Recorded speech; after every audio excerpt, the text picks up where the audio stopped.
Nalahos pagkapriso ang babaeng dalaw sa Mandaue City Jail human misuway og palusot og kontrabando, cellphone, drugas ug tabako.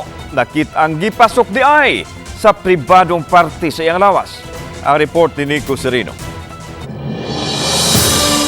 Bispira sa Valentine's Day, nabisto ang suway unta nga pagpalusot og kontrabando sa Mandaue City Jail.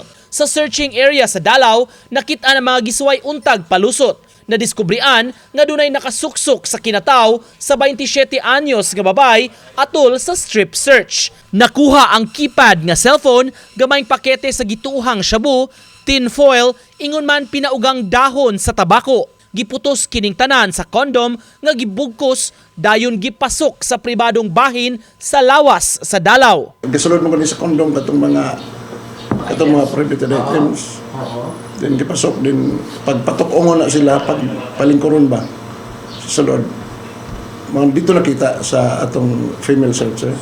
Giandam na ang kasong isang at batok sa dinakpan nga temporaryong gipriso sa police station. Wa pa kini makuhai sa habig. Matod sa warden, lakip sa gitanaw ang posibleng sanction sa person deprived of liberty nga iya untang bisitaon.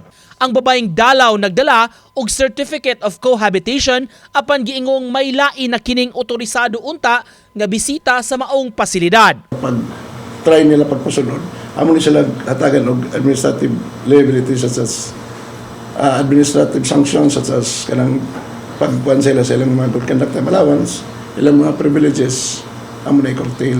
Gipasalig sa prisuhan, hugot ang mga laka nga ilang gipatuman aron mapakgang ang mga suway nga ipalusot nga gidili sulod sa pasilidad. Uban ni Godfrey Relien, Nico Sereno,